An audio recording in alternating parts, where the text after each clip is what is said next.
जय गुरु जी। गुरु जी के चरणों में कोटि कोटि नमन। गुरु जी इस रहमत चैनल पे आप सभी संगत का स्वागत है। इस चैनल के माध्यम से हम सभी संगत के सत्संग को साझा करते हैं। जिस रूप में सत्संग भेज जाते हैं उसी रूप में कोशिश रहती है कि सत्संग आप सभी संगत तक पहुँचाए जाएँ। आप सभी संगत जो भी सत्संग को साझा करना चाहते हैं वो डिस्क्रिप्शन में मेंशन व्हाट्सएप नंबर पे ऑडियो या लिखित रूप से भेज सकते हैं या जीमेल आईडी पे भी भेज सकते हैं। और एक बात मैं संगत जी आप सभी से कहना चाहती हूँ कि सत्संग को अंत तक सुनिएगा, क्योंकि सत्संग हमारी दवाई है। हमें नहीं पता गुरु महाराज किस तरीके से, कौन से सत्संग के माध्यम से कौन कौन से मैसेज हमें देना चाहते हैं या कौन सा हमारा कष्ट काटना चाहते हैं। तो सत्संग को चाहे वो कितना ही बड़ा क्यों ना हो, कोशिश कीजिए कि उसको पूरा सुनिए, क्योंकि वो सत्संग में ही हमारी ब्लेसिंग्स है। तो प्लीज़ कृपया करके सत्संग को बीच में अधूरा नहीं छोड़ें, अंत तक सुनिए और कोशिश कीजिए कि सत्संग को बाकी संगत तक भी हम साझा कर सकें, हम शेयर कर सकें, क्योंकि गुरु महाराज हमेशा से यही कहते हैं कि सत्संग सुनाने वाले का भी भला, सुनने वाले का भी भला, और शेयर तो बिल्कुल करना ही चाहिए, क्योंकि पता नहीं सत्संग के माध्यम से कौन सी संगत का कल्याण हो सके। जय गुरु जी, शुक्राना गुरु जी। घर तेरे करता तेरे सब कुछ है, जिस देवे सो पावे। ये सब कुछ मैं 85 से गुरु जी के साथ रहकर देखता चला आया, आज तक देख रहे हैं। करोड़ों दुनिया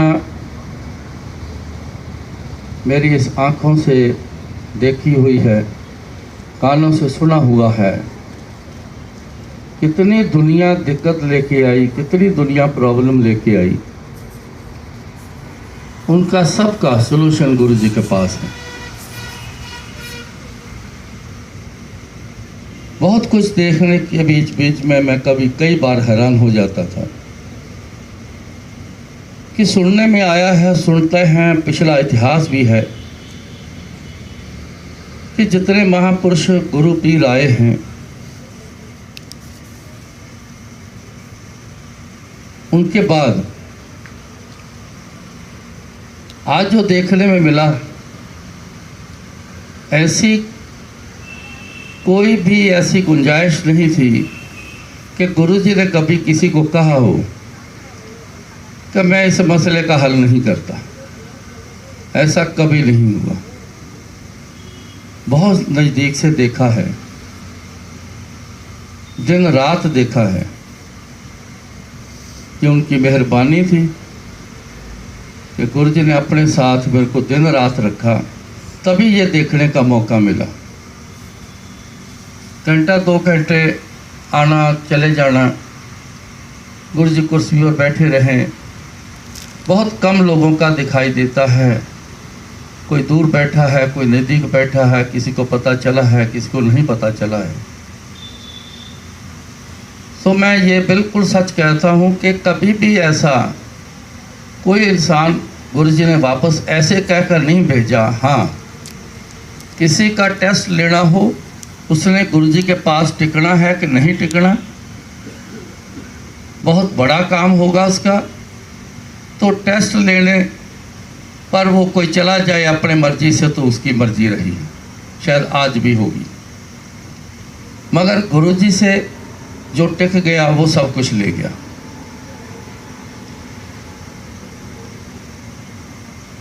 मैं भी उन सज्जनों में हूँ। मैं गुरु जी से कैसे जुड़ा? 1970 में मेरी आंखों में इन्फ्लामेशन आई। डॉक्टर के पास गए, चेकअप किया तो उन्होंने बताया कि इन्फ्लामेशन इतनी ज़्यादा है, ना तो आई ड्रॉप्स काम करेंगे, ना कोई मेडिसिन खाने की काम करेगी। आंखों में सीधा इंजेक्शन लगाने पड़ेंगे। सो इंजेक्शन का सिलसिला स्टार्ट हो गया। सुबह आंखों में इंजेक्शन लग जाने, शाम को लग जाने, ये सिलसिला 16 साल चला। ठीक होने की बजाय कॉम्प्लिकेशन बढ़ती गई।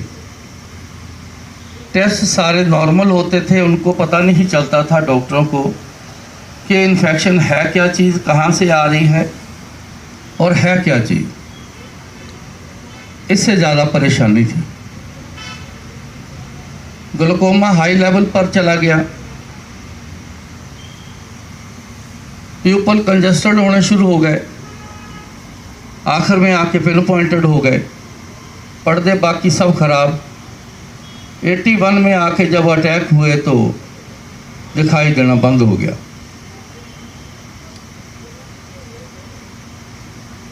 '82 में गुरुजी जलंधर आकर सेटल हुए थे। उनके सिस्टर की शादी करनी थी, वो कपूरथला शादी हुई है उसकी। उस सिलसिले में जलंधर शहर बैंक्वेट हॉल चुना गया, तो शादी के सिलसिले में आए तो गुरुजी वहीं सेटल हो गए।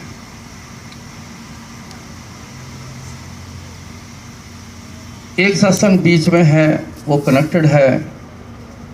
मेरे मास्टर जी इंग्लैंड में रहते थे, वहाँ सेटल थे। उनके हार्ट की बॉडी एक तरफ से श्रिंक कर गई थी। बहुत इलाज किया। डॉक्टर यकूब, किसी ने सुना हो तो वो पता है कि सब हार्ट के स्पेशलिस्ट का वो हेड माना जाता है।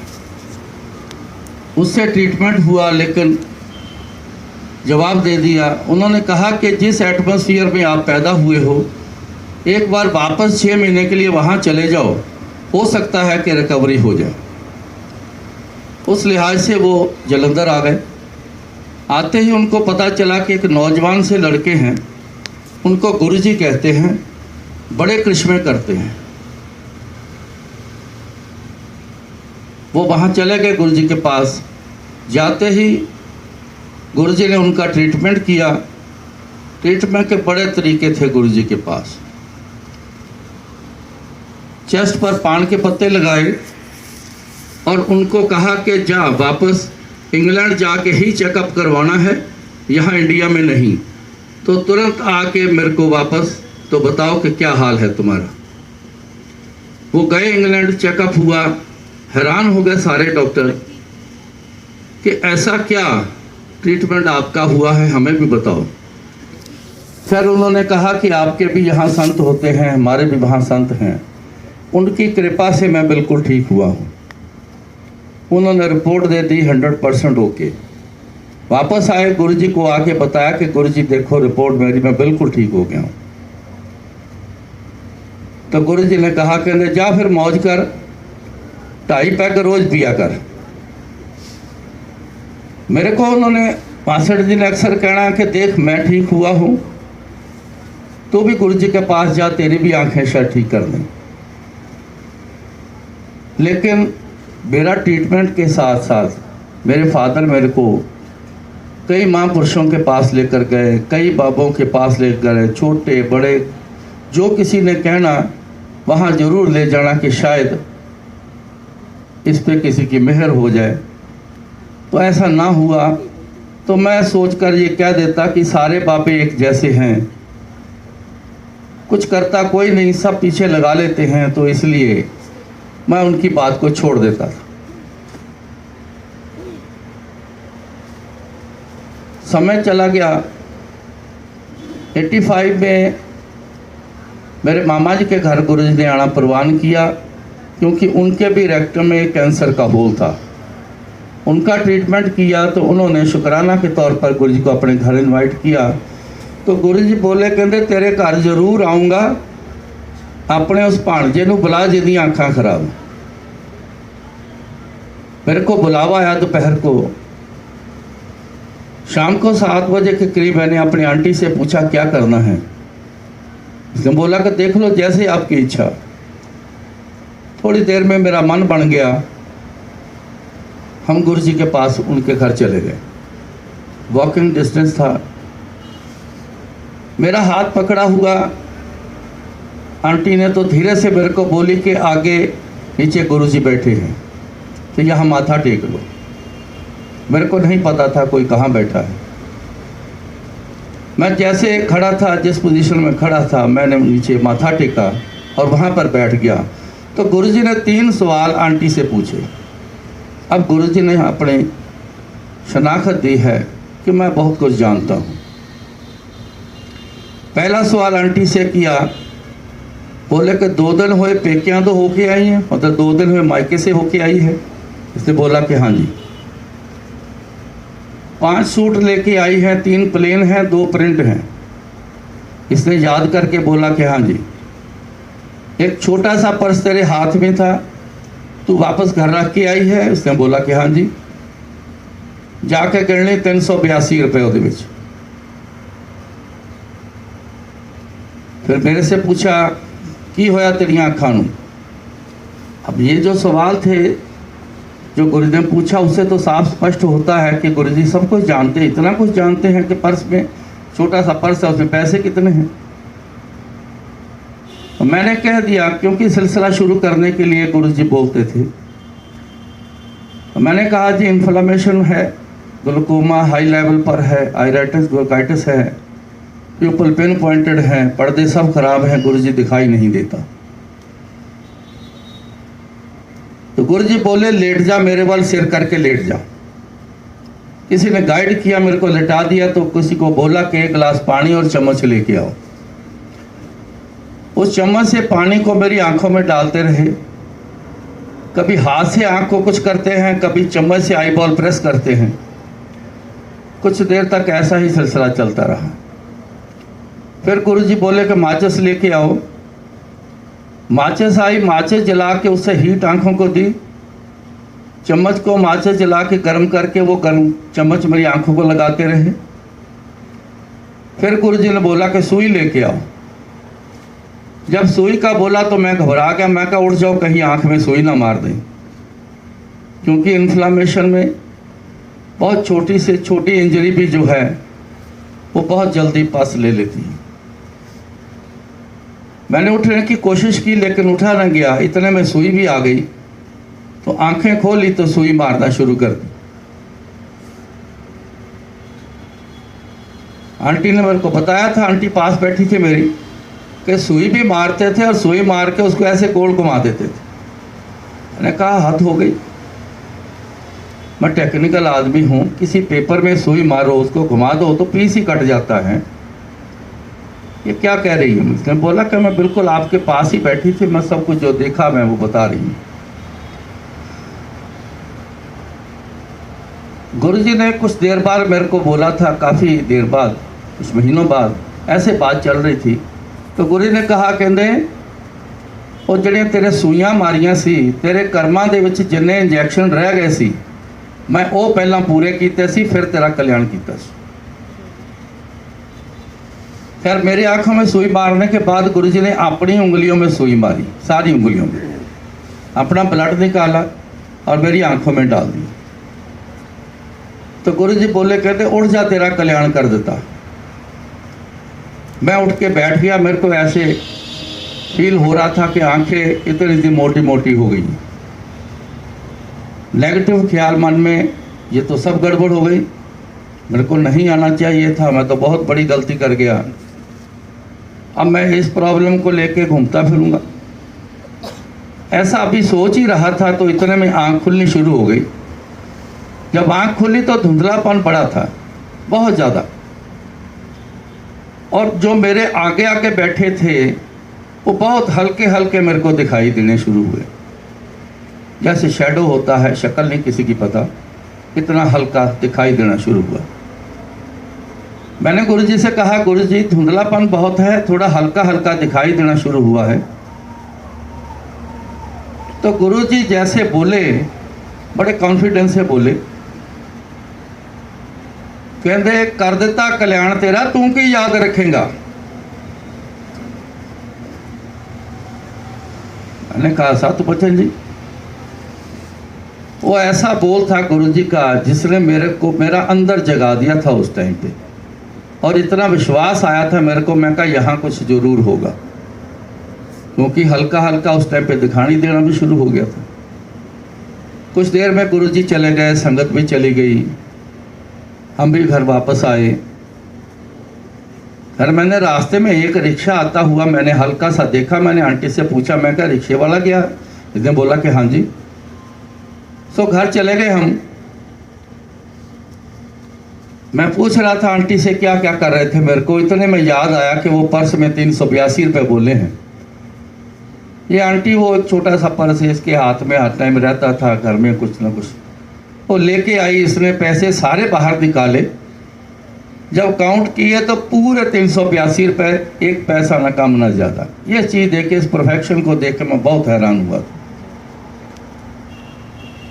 मेरे को बड़ी नींद आ गई। हालांकि मेरे को ऐसे में अपने मर्जी से नहीं सो पाता था, इन्फ्लामेशन इतनी ज़्यादा थी कि जैसे आंख बंद करता था तो मेरे दर्द बहुत बढ़ जाती थी। लेकिन बड़ी ज़ोर से नींद आई तो मैं सो गया। जब मैं सुबह उठा तो पूरा विज़न क्लियर था। एक रात में रिवीजन वापस आ जाना, मेरे को यकीन नहीं था कि मेरा विज़न वापस आया है। मैं तो नींद में एक सपना जैसा समझ रहा था, लेकिन मैंने अपने सिर को भी हिला के देखा कहीं मैं नींद में तो नहीं हूँ, सपना तो नहीं देख रहा। लेकिन सच था, एक रात में पूरा विज़न वापस आना। मैं तो शोर मचा उठा।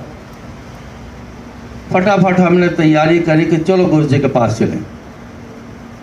गुरु जी के पास गए। गुरु जी अपनी कुर्सी पर बैठे थे। जैसे दरवाज़ा खोला, अंदर पैर रखा तो सामने गुरु जी। बड़ी अच्छी स्माइल दी गुरु जी ने और मेरे को कहा, कहते अंकल रात नींद आ गई? मैंने कहा गुरु जी नींद तो बहुत आई।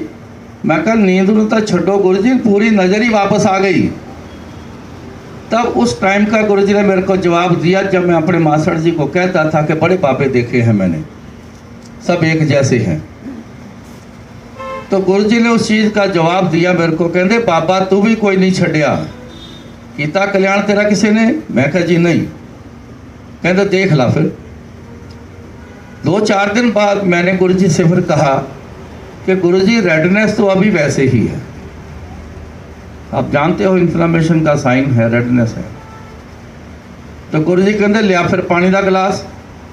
तो गुरु जी के किचन से मैं एक पानी का गिलास, स्टील का गिलास में लेके आया। गुरु जी के पास एक माला होती थी रुद्राक्ष की, वो गले में डाल के वो डिप करके बहुत अमृत तैयार करके देते। दिन में 2-2, 4-4 बार, 5-5, 6-6 बार अमृत तैयार करना। किसी को ना मिलना तो किसी को 7-8 गिलास मिल जाने। उन्होंने अमृत तैयार करके दिया तो गुरु जी बोले, कहते ले पीला, आज तो बाद तेरी लाली भी खत्म। वो ऐसा अमृत जाम मैंने पिया, 2-3 दिन में पूरी रेडनेस भी गायब हो गई। अब पूरे 29 साल हो गए। मई के महीने में गया था मैं, पूरे 29 साल हो गए हैं। कभी आज तक एक बार भी मेरे को आँख के डॉक्टर के पास उस प्रॉब्लम के लिए नहीं जाना पड़ा आज तक। हाँ छोटी मोटी आ जाती है, कभी थोड़ी सी इन्फेक्शन आ गई जो मौसम के लिहाज से है या किसी को हो जाए, तो मैं अगर गया हूँ तो नए डॉक्टर के पास अगर कहीं गया हूँ तो कि आपकी आँखों में प्रॉब्लम क्या आई थी, उनको समझ नहीं आई। क्योंकि वो इन्फ्लामेशन ऐसी होती है आँख में कि ये सारी उम्र नहीं जाती, हल्की सी चाहे रह जाए ज़रूर सारी उम्र रहती है, ये कभी पूरी ख़त्म नहीं होती। क्योंकि इतना ट्रीटमेंट हुआ, इंजेक्शन के साथ ख़त्म नहीं हुई तो वैसे कैसे ख़त्म हो जाना, थोड़ी सी स्टेबल रहती है, लेकिन वो भी नहीं। गुरु जी हमेशा कहते थे, कहते मैं पक्का काम करदा, कच्चा नहीं करदा। जिसको जो बोल देना गुरु जी ने वही हो जाना। यह मैंने बहुत कुछ देखा हुआ। 16 साल जो साइंस मेरे पे जोर लगाती रही, किसी ने मेरे को 6 महीने रखा, किसी ने 4 महीने रखा, किसी ने 3 महीने रखा, लेकिन कुछ ना हो सका। सो वो गुरु जी ने कर दिखाया। एक सत्संग में सुना के फिर आगे आगरा से भाटिया साहब आए हैं, वो भी अपना सत्संग सुनाएंगे। तो समय हमें ज़्यादा ना लो, क्योंकि सबको पता है कि गुरु जी के क्या क्या करिश्मे हैं। हम सुनाने लगे तो शायद कई महीने साल ही निकाल दें, जितना कुछ दिखा है। मेरे फादर के, अब इसमें सत्संग में आप थोड़ा सा ख्याल रखना, ध्यान देना इस बात पे। ये बीमारियां छोटा मोटा, या गुरु जी कहते थे ये तो बहुत छोटी छोटियां गल्लां ਜਿਹੜੀਆਂ ਤੁਸੀਂ ਮੈਨੂੰ ਆ ਕੇ ਦੱਸਦੇ ਹੋ। कोई चंगी चीज़ मेरे को मंगो, मैं तो इन्ना कुछ लैके बैठा, कोई बंदा आंदा ही नहीं मेरे को जो कोई चंगी चीज़ मंग ले। सब कोई लत्त दुखदी, कोई बांह दुखदी, कोई शुगर हो गई, कोई कैंसर हो गया, कोई कुछ हो गया, सब इसे पीछे ने। मेरे फादर के रेक्टम में कैंसर का ट्यूमर हो गया, ट्रीटमेंट चलता रहा, लेकिन आगे जाके डॉक्टर ने कहा कि ट्यूमर ट्रीटमेंट होने के बावजूद इतनी स्पीड से अब बढ़ना शुरू हो गया है कि कुछ ही दिनों में इनका स्टूल आना बंद हो जाएगा, और जो स्टूल है सारा वोमिटिंग के रास्ते फिर बाहर आता है। इतनी ये गंदी बीमारी है। मेरे फादर ने सुन लिया,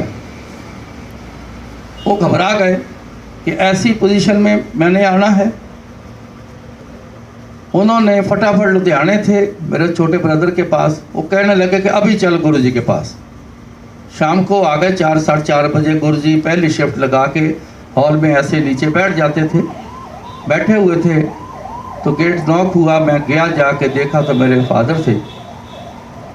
अंदर आए तो उन्होंने पूछा, आओ पिंडर साहब कितना आए हो। बैठ गए, तो बैठ के उन्होंने बताया कि ऐसा ऐसा डॉक्टर ने बताया है कि गुरु जी अगर आपने मेरे को ठीक ना किया, मैं नरक नहीं भोगूंगा, मैं खुदकुशी कर लूँगा।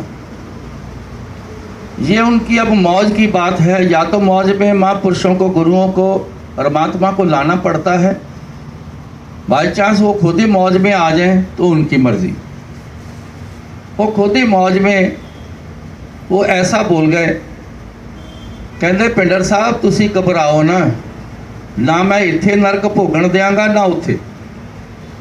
अब ये है सिरे की बात जो गुरु जी ने बोली है। अब आप थोड़ा सा ध्यान देंगे कि इतनी पावर गुरु जी के पास के ऐसे भी डील करते हैं। उन्होंने मेरे को कहा जा जग में पानी लेके आ, तो मैं लेके आया। गुरु ने वही माला टिप करके अमृत बना के उनको दे दिया, कहते जाओ जग ही ले जाओ, थोड़ा थोड़ा पीते रहना। वो चले गए। कुछ दिनों बाद मेरे को ऐसे हॉल से अपने रूम में जाना, तो मैं साथ साथ ही रहता था, तो मैं साथ ही था। तो जैसे वो लॉबी में आए तो ऐसे मेरे शोल्डर पे बाजू रखी, कहते अंकल तेनों कोई गल कहनी है। मैं कहा जी हुक्म करो। वो बोले, कहते तेरे डैडी की ज़िंदगी नहीं है, उनकी उम्र नहीं है, तेनों पता मैं ट्यूमर श्यूमर मिनट च गायब कर देना, ऐसे चुटकी मार के बोले थे गुरु जी। तेनों पता मैं ट्यूमर गायब कर देना। मैं कहा हाँ जी गुरु जी, पर तेरे डैडी की उम्र ना होने के कारण ऐसा मैं नहीं कर रहा है।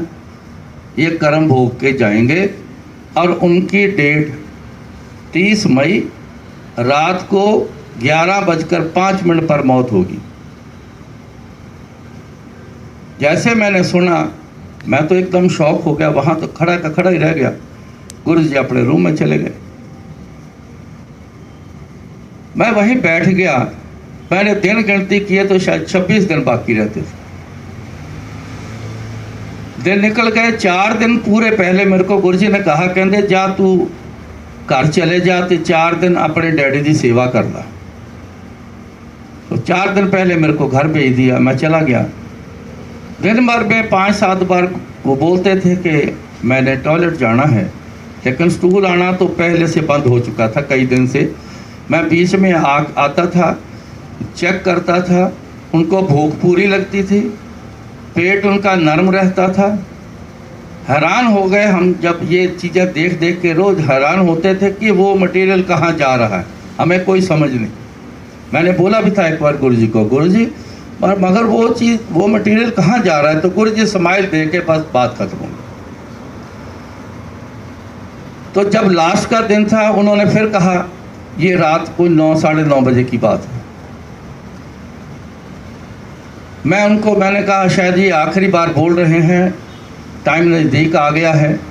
मैं ले गया उनको, टॉयलेट में बिठाया, तो मैं खुद बाहर ऐसे दीवार के साथ खड़ा हूँ। लेफ़्ट साइड पे मेरे मेन डोर था हमारे घर का, ज़्यादा से ज़्यादा 10-12 फुट दूरी पर। मेरे को ऐसा लगा जैसे एक साइड से दरवाज़ा खुला, क्योंकि थोड़ा सा ब्लैक दिखा, तो मैंने कहा दरवाज़ा खुला है, मैं दरवाज़ा बंद कर दूं। मैंने जैसे एक स्टेप लिया, दूसरा ले रहा था, वो दरवाज़ा बंद नहीं था, वहाँ कोई खड़ा था काले रंग के। जैसे मेरे को ऐसा समझ आई कोई स्किन फिट, जैसे सिर से लेके पाँव तक किसी ने ड्रेस पहनी हो, ब्लैक कलर की, शक्ल सूरत कुछ नहीं, बड़ा अजीब सा बॉडी स्ट्रक्चर, ऐसे यहाँ से तीखा, ऊपर से चौड़ा, शोल्डर पीछे को निकले हुए। एक उनके पीछे खड़ा, वो उसके शोल्डर से देख रहा है। ये कोई सेकंड की बातें हैं। जैसे मैंने देखा मेरे को समझ आई, उनकी वाइब्रेशन मेरे को आई, बड़ी खौफनाक वाइब्रेशन मेरे को मिली। तो अपने आप मेरे अंदर से एक चीख निकल गई। जब वो चीख निकली तो चीख में मेरे मुंह से एक लाइन निकल गई कि इत्थे गुरु जी दा पैर आया। ये मेरे से बोल निकला तो मैं हैरान हो गया। मैं आज ही बताता हूँ, तुरंत मेरे को वो जवाब आता है, मेरे कानों ने सुना है। कहते ताही असी अंदर नहीं आउंदे। मैं फटाफट दरवाज़ा खोला, अपने फादर को उठाया कि चलो चलो चलो, जल्दी करो जल्दी करो, अंदर चलो। मैं उसको अंदर लेके गया, लिटाया, भाग के बाहर आया कि वो दरवाजे पर थी, अब कहाँ आए हैं। लेकिन कुछ दिखाई नहीं दिया, कुछ समझ नहीं आया वो कहाँ है कहाँ नहीं। 5, 7, 10 बार मैंने देखा बाहर आके। मेरे घर वाले पूछ रहे क्या हुआ है, तू घबराया बड़ा है, क्या हुआ तेरे को, बार बार तू बाहर क्या देखता है। मैंने कहा कुछ नहीं, क्योंकि गुरुजी ने मेरे को उस दिन बोला था खास करके कि ना तो ये बात घर में बतानी है, ना बाहर किसी को बोलना है, कि मैंने तेरे को डेथ डेट बताई है और टाइम बताया है। तो मैं चुप था, मेरी नज़र भी घड़ी की तरफ थी। जब टाइम आ गया, 11 बज गए, 11:05 हो गए, 11:15, 11:30, 12, सारी रात निकल गई, बादल बिल्कुल ठीक ठाक। मैं बड़ा हैरान, मैंने कहा ये टाइम निकल गया है, कहीं दिन का मेरे को गलती तो नहीं रख ली। लेकिन दिन गिनता था, मैं सब कुछ देखा, चेक किया, लेकिन सेम था। सुबह हुई तो मैं फटाफट गुरुजी को रिपोर्ट करने के लिए गया कि जाके बताऊं गुरुजी को कि फादर ठीक ठाक हैं। तो 8 बजे के करीब वहाँ मैं पहुँचा। थोड़े से लोग अभी आए थे, तो गुरुजी बाई चांस लॉबी में ही बैठे थे, तो 5, 6, 7 लोग गुरुजी के आगे बैठे थे। तो मैं दरवाज़ा खोला, अंदर आया, सामने गुरुजी बैठे, मेरी तरफ देखा तो गुरुजी बोले क्यों अंकल, रात जम देख ले। मैंने कहा हाँ जी गुरुजी, 2 थे। कहते 10 इन्होंने की देखा। वो जो बैठे थे 5-7 लोग, मैं उनको फटाफट बताना शुरू कर दिया। इतने में गुरुजी उठे, साथ ही कमरा था उनका, वो अंदर चले गए। मैंने फटाफट शॉर्ट में उनको बताया मैंने क्या देखा है, और फटाफट गुरुजी के पास कमरे में चला गया, माथा टेका बैठा। मैंने कहा गुरुजी डैडी तो बिल्कुल ठीक ठाक हैं। अब बात ध्यान से सुनना, गुरुजी की बातें सुनना। ऊपर की बातें कोई ऐसे ही बताते हैं तो पता चलता है, अदरवाइज जो गया है वापस आके कोई नहीं बता सका आज तक। ये परमात्मा के घर का असूल है, वो खुद ही बता दे तो बता दे। अब गुरुजी के बोल की तरफ ध्यान रखना। मैंने कहा कि डैडी बिल्कुल ठीक ठाक है। कहते हाँ मैनू पता है। तो गुरुजी बोले, कहते मैं उन्होंने नाल एक वायदा किया सी, क्योंकि मैं जब पंजाबी तब बोल रहा हूँ, गुरुजी का वर्ड टू वर्ड आपको सुना रहा हूँ। मैं तेरे डैडी नाल वायदा किया सी, ना इत्थे नरक भोगण देंगा ना उथे। बीच में मैं भूल गया था, मेरे को उस दिन मेरे को उस टाइम याद आया कि हाँ आते ही गुरुजी ने ऐसा बोला था। तो आगे गुरुजी बोले, मैं अपनी जिंदगी तो 3 दिन उन्होंने दे दिते। उस 3 दिनों के विच अपना कर्म भोग पूरा करेंगे। कर्मों का भोग ख्याल रखना, सबका होगा, सबका होता आया है, आगे भी चलना है। ये सिस्टम उसका ऐसा है। जितनी मर्जी हाय हाय कर लें, जो मर्जी कर लें, अपने ही कर्मों का किया हुआ जो जब फल आगे आता है तो हम ही हाय हाय करते हैं। तो कहते इन 3 दिनों के विच अपने कर्म पूरे करेंगे। आगे लाइन बोली कि बैलेंस शीट जब तक नील नहीं होती, डेबिट क्रेडिट नील नहीं होता, तो आगे अकाउंट चलता रहता है, खाते चलते रहते हैं। मतलब जन्म होते रहते हैं, जन्म मरण, ये सिलसिला चलता ही रहता है। पता नहीं हम कितने जन्म से आ रहे हैं, कितने जन्म, कैसे कैसे जन्म लिए हैं, कर्मों के हिसाब से जन्म मिलता है। आगे पता नहीं कितने खड़े हैं हमारे लिए जन्म, लेकिन गुरु जी के मुताबिक जो उन्होंने एक्सप्लेन किया वो ये है। तो टाइम कहते हैं वही रहेगा 11:05। तो अब तू चाय पी ले और तू घर चला जा। मैंने वहाँ चाय प्रसाद पिया, घर चला गया। जब मैं घर चला गया तो मेरे जाने के कुछ देर बाद उनके पेन स्टार्ट हो गई। हम पूछ रहे हैं कहाँ पेन हो रही, उन्हें कुछ समझ नहीं आ रही। इतनी जबरदस्त पेन उनके 2.5 दिन पूरे पेन हुई, पूरे 2.5 दिन रात हुई। 1 सेकंड ना हमें चैन दिया तो ना खुद चैन लिया उन्होंने। इतनी जबरदस्त पेन होती थी, उठ के खड़े होते थे और जोर से अपने बॉडी को जमीन पे पटकते थे, मेरी जान निकल जाए, मेरे से बर्दाश्त नहीं हो रहा, ऐसी पोजीशन थी। आखिर के आधा दिन जब रह गया तो फिर वो शांत हो गए। अब कर्मों का भोग पूरा करवा दिया गुरुजी ने। मेरे को जो समझ आता है कि जितने कर्म रह गए थे वो सारे इकट्ठे करके वो 2.5 दिन में पूरे उनके कर्म भोग करवा दिए। तो आधा दिन में शांत रह गए। उनके मुंह से 2 वर्ड निकलने शुरू हुए, वाहेगुरु वाहेगुरु, धन गुरु जी, धन गुरु जी। ये पूरा 11:05 तक एक भी ब्रेक नहीं ली, वो बोलते ही रहे। और जैसे 11:05 हुए, 3 सांस उन्होंने उखड़े से लिए हैं, शरीर छोड़ दिया। अब आप इस गुरु जी की लीला से समझ सकते हैं गुरु जी क्या पावर हैं। आज कोई भी शख्स ये ना समझे कि गुरु जी शरीर छोड़ गए हैं, शायद आज कुछ है या नहीं है। पुरानी संगत में काफ़ी लोग छोड़ चुके हैं, वो कहते हैं गुरु जी चले गए, बस अब क्या रह गया, वो रह गए हैं। लेकिन आप संगत में बैठते हो, देखते हो, पहले से भी बहुत ज़्यादा। अंदर जाके देखो तो सही जरा, क्या क्या लोग कैसे कैसे अपने अपने सत्संग सुनाते हैं, मैं भी देखता हूँ। अभी भी लेटेस्ट भी खाया नहीं जा रहा था, उसके मुंह के अंदर कैंसर था। मैंने कहा जी आप खाओ, अभी देखना आपके अंदर ये खाना जाएगा, ये लंगर जाएगा। ये बिल्कुल सामने बैठे, जब उन्होंने पहले कराई चबाई तो अंदर गई तो उनकी आंखें खुल गई उस आंटी की। उन्होंने वो पूरा लंगर खाया। ऐसा सिस्टम है। सो गुरु जी की लीला बहुत बड़ी है, अनलिमिटेड उनकी कृपा है, कोई सीमा नहीं। सो सुनाने को तो और भी बहुत कुछ है, लेकिन आगे भी सज्जन बैठे हैं, समय